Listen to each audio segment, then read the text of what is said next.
This is my second video in my memory video series. I will be referring to page 32 of the July 1996 issue of the Reader's Digest. On the bottom of the page, you're going to find two funny stories, but how are you going to remember them? Alright, picture it in your head. You are on a trip, and you have taken your best friend with you. Who is your best friend? Well, it happens to be George Washington. Why is it George Washington? Because that's where you're coming from. Now, where are you going to? Well, you're going to a shopping mall. But how are you going to remember where that shopping mall is? Well, you're inside the shopping mall. You're looking down all the hallways of the shopping mall. And what do you see in every direction? Southern Bells. Lots and lots of Southern Bells. And they're all shopping. Okay? They're going from store to store to store, buying merchandise and going to the next store, so on and so forth. Well, a lot of those Southern Bells come from Georgia. And that's how you'll remember that. Okay. Now then, what are you looking for in this shopping mall? Well, it's a large coffee cup. Imagine the largest coffee cup you could fit in a shopping mall. Alright? And that's what you're looking for. And when you find this large coffee cup, what are you going to find? Well, inside the large coffee cup, you're going to see a guy. Okay? He's going to be a short guy. He's going to be incredibly skinny, maybe even anorexic. Okay? Let's elaborate on this. Okay? He's not only short, but he's extremely anorexic. Okay? And he has shaving cream all over his face. Okay? And he's wearing a shirt, and it has an equal sign on it. Alright? Now, in his hand, he has a milk carton with the word latte on it. Now, you talk about a funky picture, there you go. And that's how you're going to remember the whole story. Alright. Now, let's go to the second story, shall we?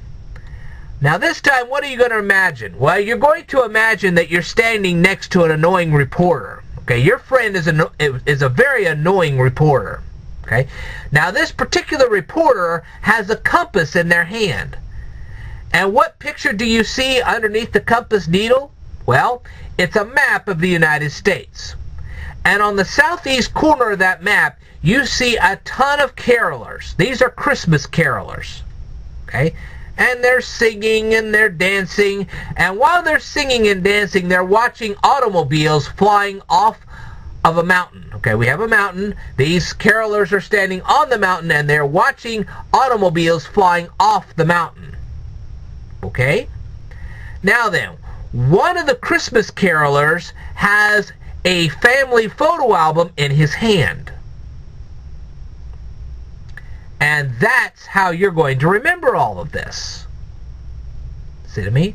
Now you say, well, what if we want to remember not only the story itself, but who wrote it? Very good question. Alright, now the first thing you're going to do is you're going to imagine a middle-aged lady in this case, okay? I would presume this was a middle-aged lady that wrote this. She probably isn't middle-aged anymore, but let's just go on with this, okay? She's wearing a McDonald's shirt. Now, why is that important? Well, I'll get to that in just a second, okay? Now, she is handing her story to you, okay?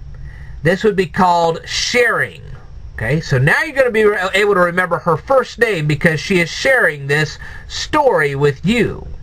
That's her first name. Okay. Now, what about her last name? Well, you know that part of her last name starts with that McDonald's shirt. Okay, that's part of her last name. Now, what's written on the McDonald's shirt? Well, the name Neil is written on the chest of the McDonald's shirt.